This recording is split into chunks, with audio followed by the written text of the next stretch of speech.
Après les escalades verbales, place au travail. Coalition FCC Cash. Nous avions connu une période où il y a eu des invectives. Et ce matin, nous recevons pour vous Jean-Paul Kazamba, analyste politique. Bienvenue, monsieur Jean-Paul. Merci, Jean-David. Nous avons l'habitude de vous présenter en tant que proche du Cash, mais aujourd'hui, on vous sent proche du FCC. Mais pourquoi ces changements? Moi, vous n'avez pas su résister à l'opposition, hein, dans l'opposition. Moi, je passe de temps en temps ici comme analyste politique indépendant. Mais c'est vrai. Mais vous souteniez. C'est vrai, il y a eu un moment donné, vous savez que les élections, on était divisés de la manière où les élections se sont déroulées au Congo démocratique. Mais finalement, les gens se sont dit, même ceux qui étaient dubitatifs ont dit non, nous portons tous notre dévolu sur celui que la Cour constitutionnelle fait déprogrammer comme chef de l'État pour qu'il puisse mener à bien l'action politique. Mais apparemment, moi, je crois que les choses ne vont de mal en pis. Comment de mal en pis? C'est pas de la façon dont mais vous aviez soutenu. Je vous ai reçu plus d'une fois. Non, j'ai dit soutenir. Vous avez soutenu les Cash. Vous avez soutenu la position du Cash. Mais aujourd'hui, qu'est-ce qui a fait ce que je dis que vous changez des camps? Non. Seulement comme ça? Non, j'ai dit ceci. Vous cherchez les postes ministériels? Loin de là. Ici, moi, ce n'est pas aujourd'hui que je suis en train de me battre pour que les choses changent au Congo démocratique. Oui. C'est vrai, il y a eu des gens qui étaient dubitatifs dans la manière où les élections se sont déroulées au Congo. Mais c'est vrai, il y a eu aussi un moment donné que tous, on a dit que nous portons notre dévolu, que cette histoire de la vérité désire, que cette histoire qu'on enterre ces haches de guerre, aujourd'hui le peuple congolais veut que ces pays décollent, que ces pays puissent aller de l'avant. Raison pour laquelle on a dit cette dévolu sur Félix Tshisekedi. Mais sur le terrain, je vois que les choses vont de mal en pis. Comment? Parce qu'aujourd'hui, qu'est-ce qui ne va pas? Mais c'est Jean-David. Moi, je crois que d'ailleurs, c'est pour dire qu'il y a des conflits entre FCC. Ça, c'est une distraction. Aujourd'hui, nous avons un seul qui est redevable au peuple congolais, c'est Félix Tshisekedi.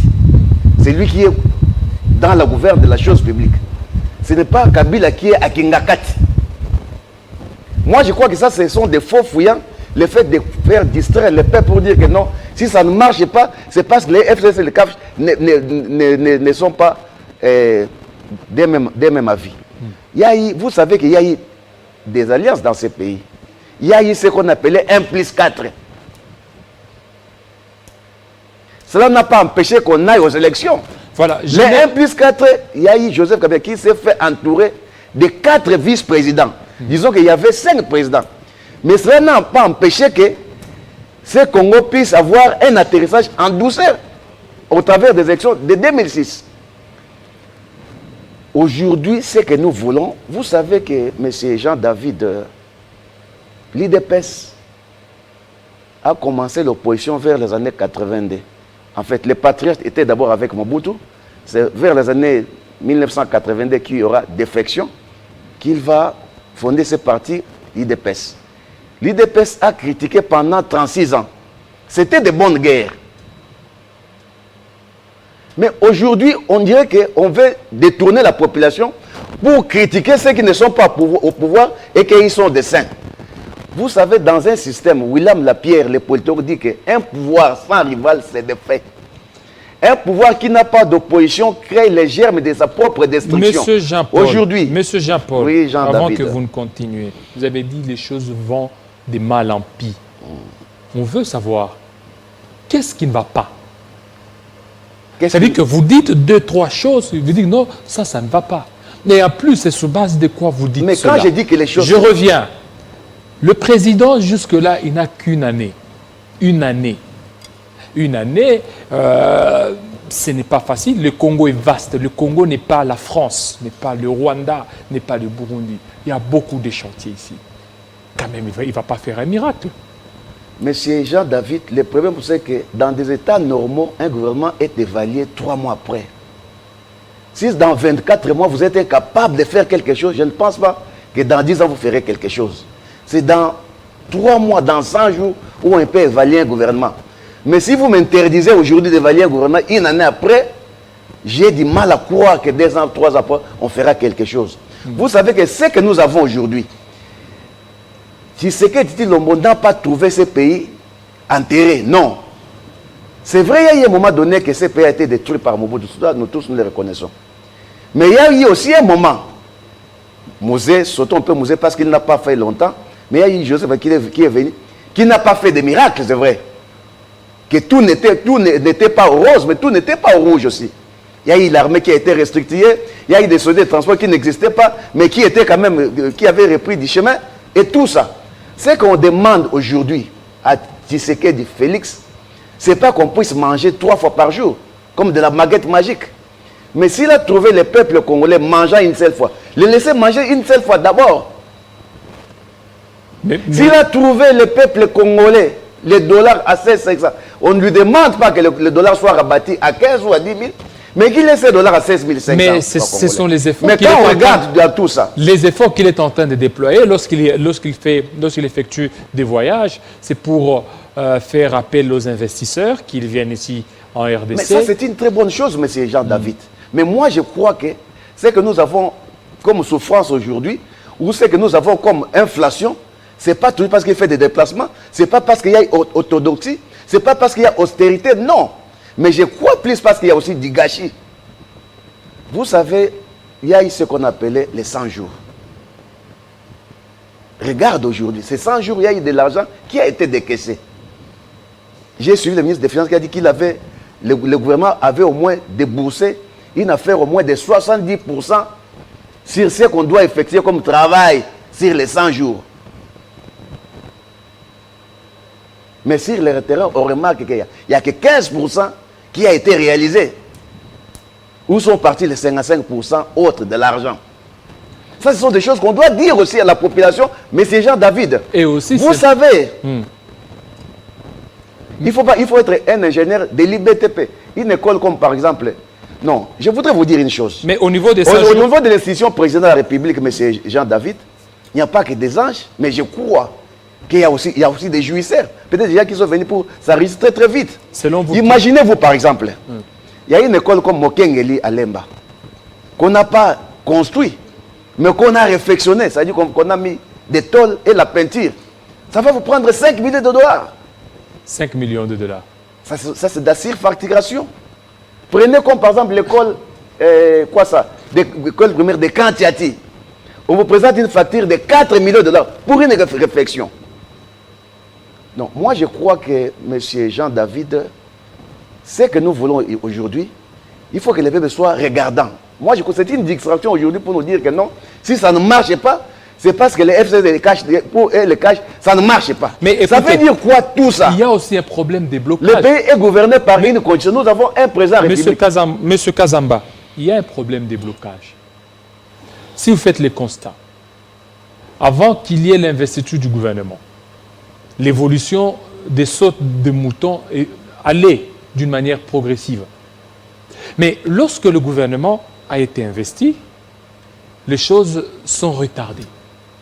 Est-ce qu'on peut comprendre que c'est le gouvernement qui bloque les choses? Mais c'est Jean-David, l'argent des sautes de moutons a été versé avant que le gouvernement ne sorte.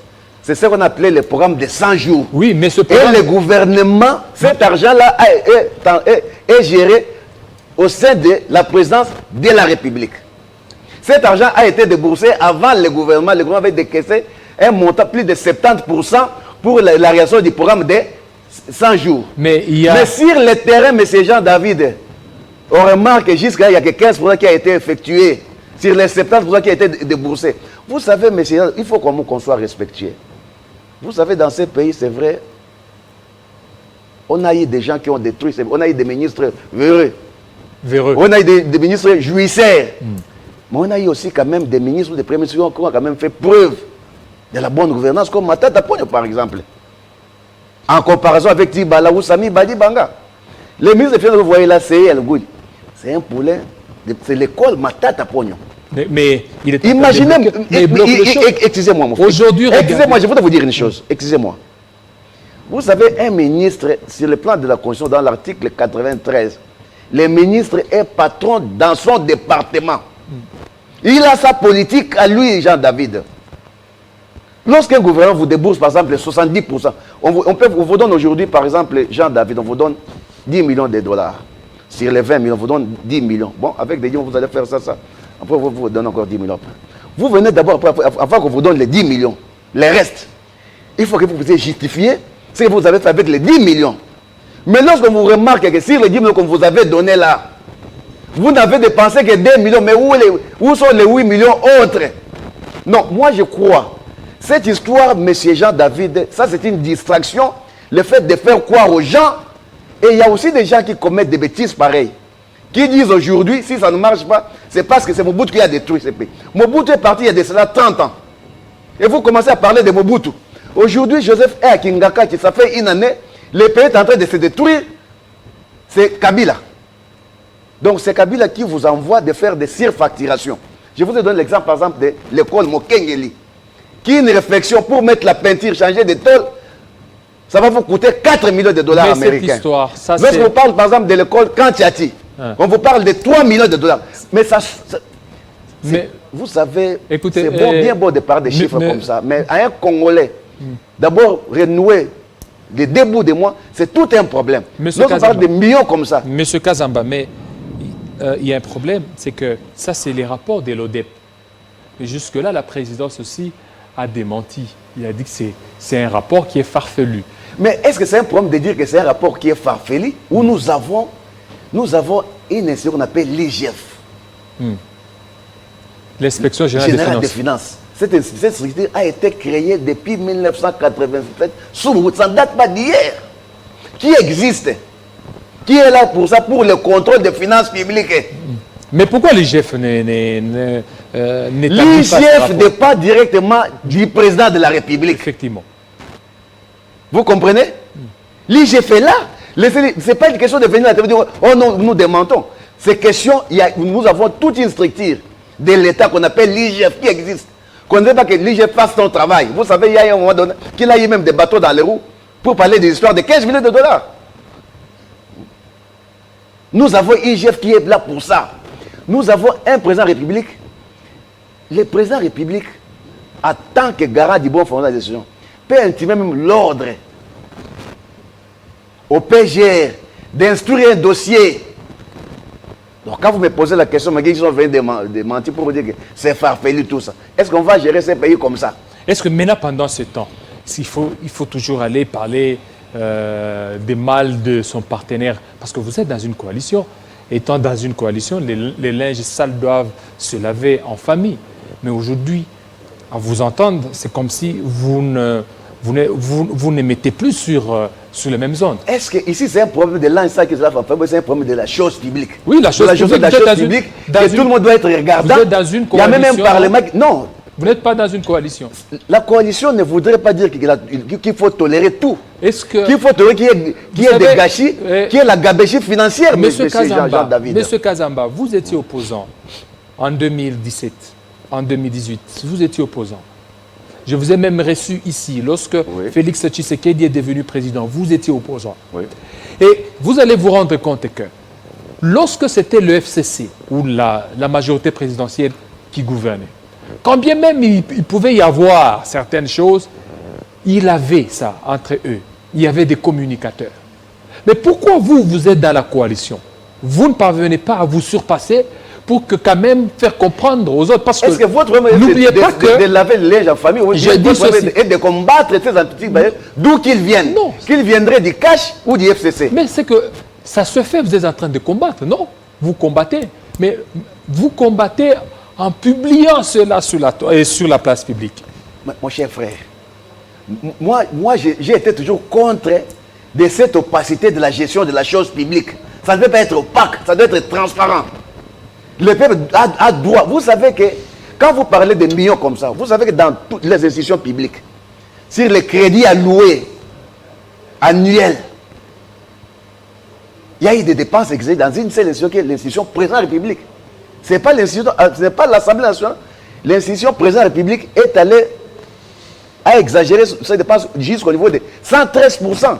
180 millions de dollars à peu près. À lieu place de 80 millions. En comparaison avec l'Assemblée nationale qu'on veut dissoudre, qui n'a dépensé que 33%. Tout ça, on doit en parler, mon cher frère. Ce pays n'appartient à personne qu'à nous tous qui sommes Congolais. Nous avons droit à la transparence, comment les choses sont en train de marcher. Aujourd'hui, vous avez l'IDPS qui est au pouvoir avec Félix Tshisekedi. C'est une occasion en or. C'est un parti qui a beaucoup parlé. Moi, je crois qu'aujourd'hui, ces histoires de discours, des meetings, on pouvait même laisser cette place-là à la Mouka, à la limite, et pas à l'IDPS. Aujourd'hui, l'IDPS devait être au travail. Mais l'UDPS travaille. L'IDPS donne l'impression de se comporter comme opposant.